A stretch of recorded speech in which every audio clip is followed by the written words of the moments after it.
उस समय जिनजी अपनी ही संसद को फूंक रहा था, उस समय जिनजी अपनी ही चुनी गई किसी सरकार को हटा रहा था, दूसरे को बिठा रहा था। तो नेताजी आपको यह स्कीम बता रहे थे। अगर नेपाल का और बांग्लादेश का जेनजी सड़कों पे उतर के अपने देश की सरकारों को बदल सकता है, तो हमारे देश का जेनजी। वो लोग अब आपसे नेपाल की बात नहीं कर रहे हैं। वो लोग आपको ये नहीं बता रहे होंगे कि नेपाल में हो क्या रहा है।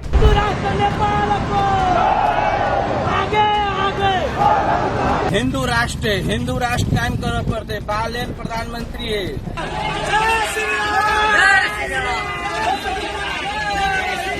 साथियों, मित्रों, क्या करें, नेपाल बनाना है अभी भी।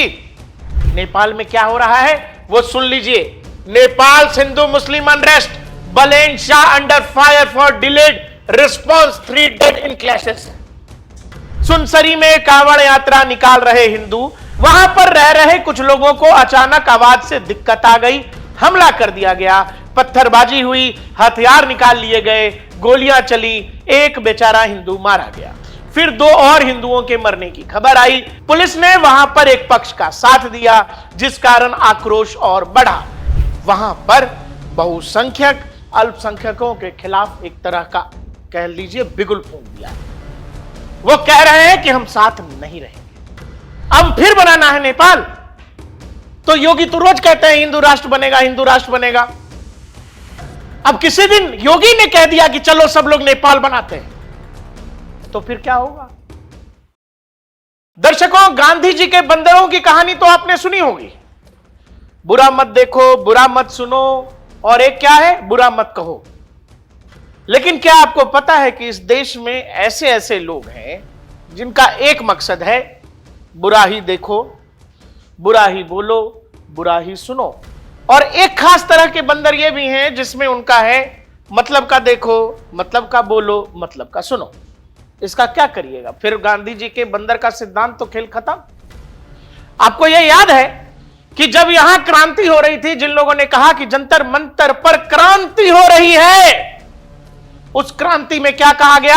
संसद भवन उखाड़ दिया जाएगा, संसद भवन उखाड़ दिया जाएगा, इस्तीफा नहीं मिला तो उखाड़ दिया जाएगा, सब उखाड़ देगा, सब कर देंगे। नेपाल बना दिया जाएगा, नेपाल नेपाल नेपाल नेपाल बनेगा। और इस पिक्चर का जब तुमको अंदाजा होगा तो तुम भी वो बांग्लादेशी की तरह या किसी और मुल्क की तरह असाइलम लेके कहीं और भाग जाओगे। तो बंधुओं, साथियों, मित्रों, क्या करें, नेपाल बनाना है अभी भी।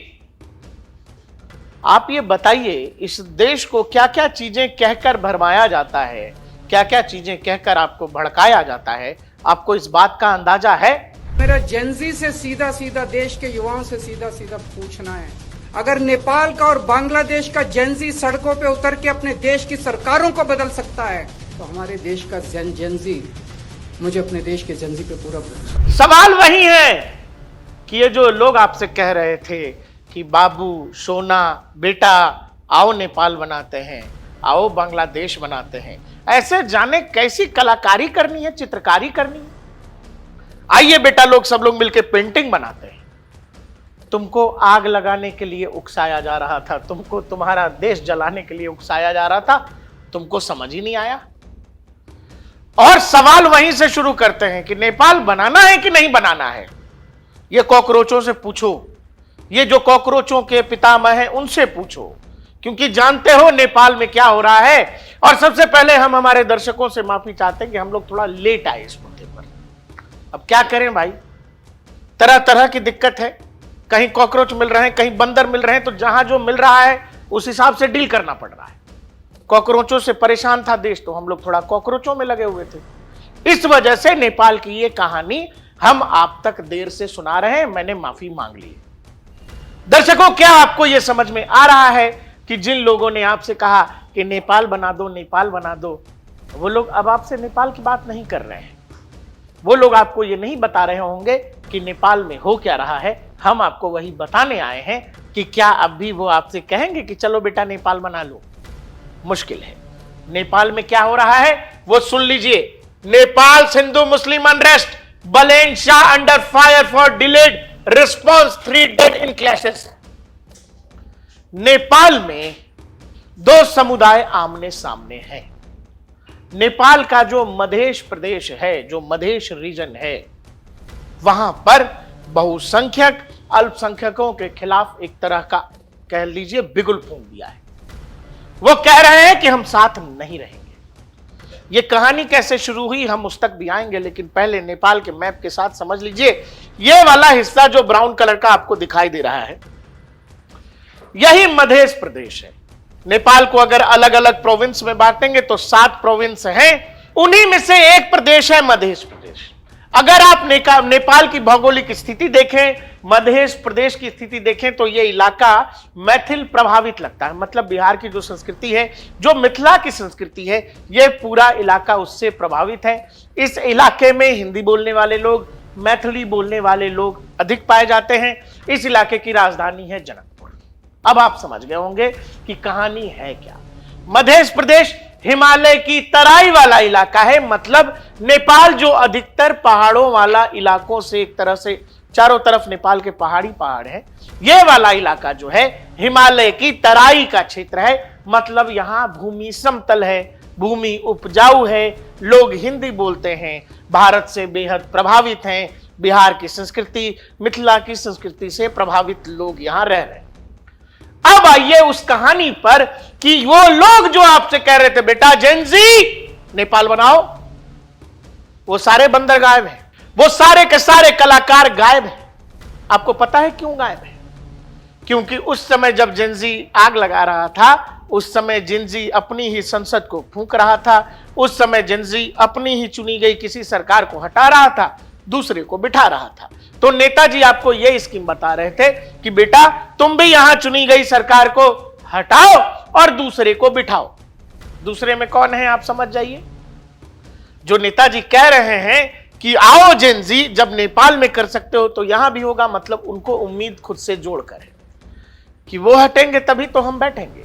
लेकिन नेपाल का जेनजी एक बार फिर से कुछ और कर रहा है। नेपाल का जेनजी कह रहा है हमको हिंदू देश चाहिए।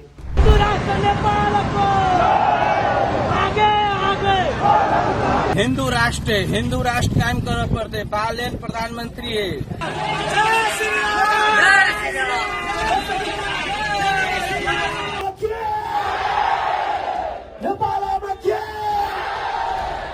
अब आप समझ रहे हैं कि वो आपसे क्यों नहीं बोल रहे हैं जो अभी अभी कुछ दिन पहले कह रहे थे नेपाल बना देंगे, नेपाल बनाओ नेपाल। अब वो नेता आपसे ये भी नहीं करेंगे कि नेपाल के जेनजी ने, नेपाल का जेनजी ये कर रहा है। नेपाल का जेनजी अभी 1-2 साल पहले आग लगा रहा था। किस लिए? फेसबुक के नाम पर। फेसबुक के नाम पर सोशल मीडिया का आंदोलन इतना बड़ा हो गया कि अपने यहां की सरकार को उखाड़ के फेंक दिया। अब धर्म के नाम पे लड़ रहा है। अब वो कह रहा है कि नहीं हमारे यहां एक ही तरह के लोग रहेंगे, ये दूसरे लोग नहीं रहेंगे, इनको हटाइए। आप ये चाहते हैं जेनजी से करवाना इस देश में। नेपाल में ये कहानी शुरू की हुई, हम उस पर भी आएंगे, लेकिन पढ़ लीजिए। तराई में हिंदू की हत्या बस ट्रेलर था। मणिपुर बनने की राह पर नेपाल, भारत की चेतावनी को किया था नजरअंदाज। ये जो बलेन शाह हैं जिसको जेनजी ने नेपाल की सत्ता सौंप दी, उस बलेन शाह की सरकार और उससे पहले केपी ओली की सरकार को भी भारत सरकार ने लगातार इनपुट्स दिए कि ये जो तराई का क्षेत्र है, मतलब जो मध्य प्रदेश है, जो समतल इलाका है, वहां पर कुछ असामाजिक तत्वों की जो है लगातार वहां पर खेल चल रहा था। वहां पर लगातार असामाजिक तत्व समाज का ताना बाना बिगाड़ने की कोशिश में लगे हुए थे, जिसमें जातीय दुर्भावना से लेकर धार्मिक टकराव तक शामिल था। यह बार बार नेपाल की सरकार को बताया गया, लेकिन नेपाल की सरकार कान में तेल डालकर सोई रही।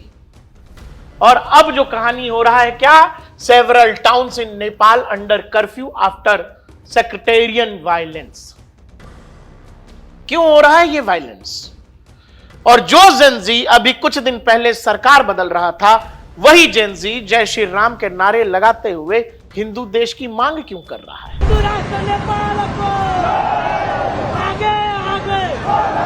हिंदू राष्ट्र कायम करना पड़ते बालेन प्रधानमंत्री है।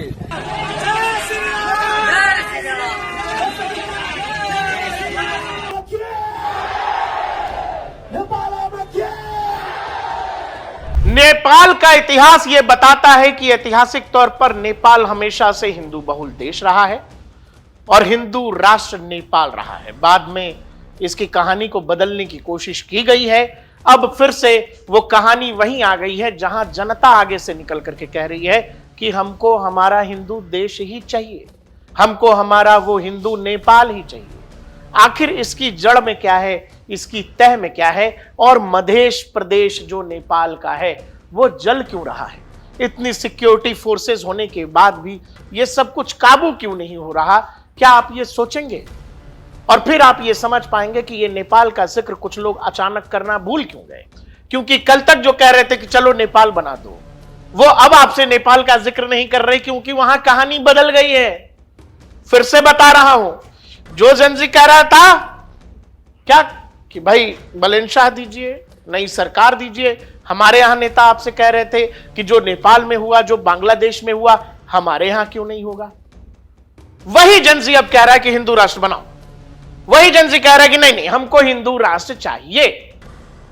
ये बात यहां का जनजी अगर कहने लगेगा तो आपको पता है, अंदाजा है इस देश में कुछ नेताओं को क्या होगा। और इसीलिए आपने ये देखा कि ये नेपाल वाली कहानी आपसे कोई बता ही नहीं रहा है। नेपाल की कहानी क्या है वो समझ लीजिए। अनुपम के सिंह हैं, ट्विटर पर पोस्ट करते हैं, नेपाल का मधेश जल रहा है, रोहिंग्या मुसलमानों के खिलाफ आक्रोश है, हिंदू समुदाय ने हमलों से परेशान होकर प्रतिकार किया है, इसके लिए किसे जिम्मेदार ठहराया जाएगा? वहां तो जनजी क्रांति से निकले बालेनशाह का शासन है, उन्होंने भी टेलीप्रॉम्प्टर से पढ़ते हुए ही शांति की अपील की है। भारत का लिबरल सेकुलर समाज क्या रीजनिंग देगा? अब वही जो मैं आपसे पूछ रहा था, यही कि नेपाल के हिंदू बुरे हैं, अत्याचारी हुए। बात शुरू कहां से हुई यह भी जान लीजिए।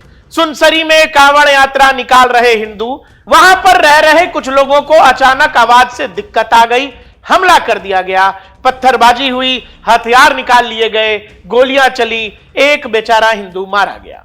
फिर 2 और हिंदुओं के मरने की खबर आई, पुलिस ने वहां पर एक पक्ष का साथ दिया, जिस कारण आक्रोश और बढ़ा। इस साल की शुरुआत में भी टिकटॉक पर कुछ भड़काऊ वीडियो शेयर किए गए थे, फिर सरस्वती पूजा विसर्जन यात्रा को निशाना बनाया गया था। नेपाल के रोहतक में एक पक्ष 23% हो गए हैं, लगातार टकराव हो रहा है। असल में नेपाल ने पहाड़ी इलाकों में मुसलमानों को बसने की इजाजत दी ही नहीं है अब तक। वहां के 96% अल्पसंख्यक तराई क्षेत्रों में ही रहते हैं। नेपाल में बैठे वामपंथी इसके लिए भारत को जिम्मेदार ठहरा रहे हैं, कह रहे हैं भारत का माहौल नेपाल में आ रहा है। एक सेकुलर विश्लेषक ने तो योगी सरकार तक को जिम्मेदार ठहरा दिया। ओम प्रकाश मेहता, जयप्रकाश मेहता और गणेश यादव, इनकी हत्या के जिम्मेदार मुसलमानों पर अब तक कार्रवाई नहीं हुई। आपको मुजफ्फरनगर का दंगा याद है? मुजफ्फरनगर के दंगे में जो लोग आरोपी थे उनको पुलिस ने थाने में बंद किया, लेकिन आजम खान के एक फोन के बाद वो लोग छोड़े जाते हैं। जिस पुलिस वाले ने यह कार्रवाई की थी, रातों रात उस पुलिस वाले का ट्रांसफर कर दिया जाता है और मुजफ्फरनगर का दंगा भड़क जाता है। जब राजनीति में आप न्याय की जगह वोट तंत्र का सोचते हैं, न्याय की जगह वोट बैंक का सोचते हैं, तो फिर कहानी वहां बिगड़ती है। आप वहां केवल एक पक्ष को तुष्ट करना चाहते हैं क्योंकि आपको लगता है कि वो आपका मेजर वोट बैंक है, आप उसको हर हाल में नाराज नहीं करना चाहते, जबकि दूसरे कोर को आपको यह लगता है कि ये तो फॉर ग्रांटेड है, ये जातियों में बटा हुआ है, ये भाषाओं में बटा हुआ है, ये वोट नहीं करेगा तो इसका कोई दूसरा हिस्सा हमको वोट कर देगा, हमारी राजनीति इससे चल जाएगी।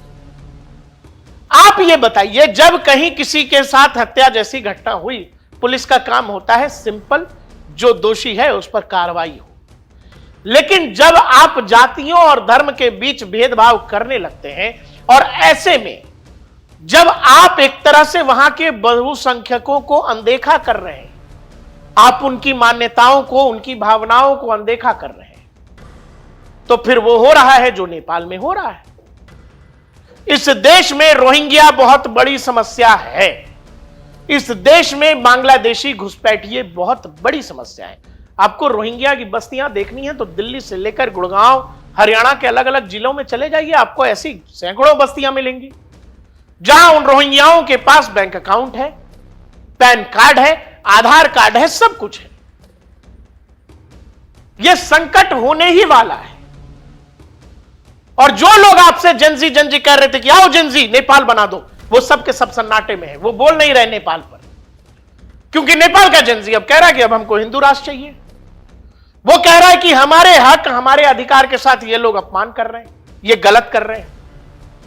क्या सही क्या गलत ये आप तय करिए, कमेंट सेक्शन में बताइएगा। लेकिन नेपाल नेपाल नेपाल, आपको पता है जो लोग आग का खेल खेलते हैं वो आपके हाथों से आपका घर जलवा देंगे। खुद जाके किसी मुख्यमंत्री आवास में, विधायक आवास में या सांसद आवास में बैठने के लिए यह सब किया जाता है।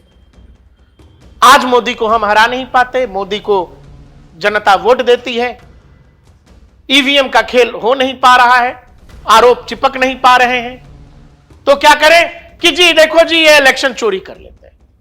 दुनिया की सबसे बड़ी पार्टी का अध्यक्ष की छोड़ी गई सीट बांकीपुर, प्रशांत किशोर जीत जाते हैं। क्यों जीत जाते हैं? प्रशांत किशोर को सरकार ने ईवीएम सेट करके दे दिया, इलेक्शन कमीशन ने। जमीन पर जो रहेगा वो नेता जीतेगा। और इस तरह की बकलोली से कुछ होता नहीं है। आप राज्य दर राज्य, विधानसभा, लोकसभा सब हारते चले जाएंगे। प्रशांत किशोर जीते इसीलिए जीते क्योंकि बिहार में ऐसी अपमानजनक हार के बाद हम लोगों ने भी कहा कि प्रशांत किशोर काहे के भाई वो थे कि हमने मोदी जी को पीएम बनाया, हमने पूछा।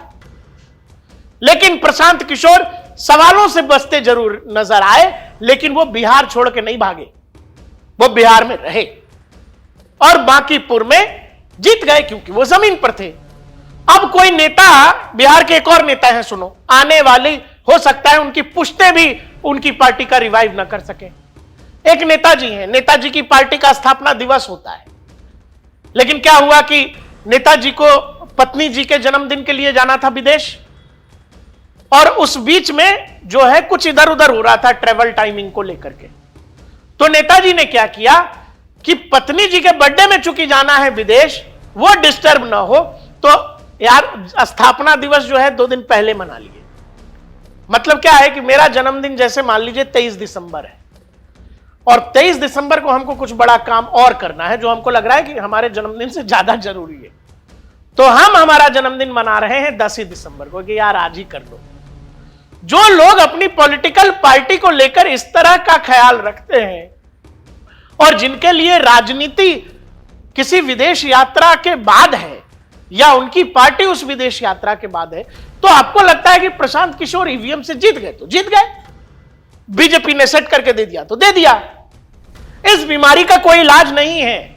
सच यह है कि प्रश्न पत्र जो आ रहा है एग्जाम में, आपको उसके जवाब नहीं पता है, आप पढ़ के नहीं जा रहे हैं, तो आप फेल हो रहे हैं।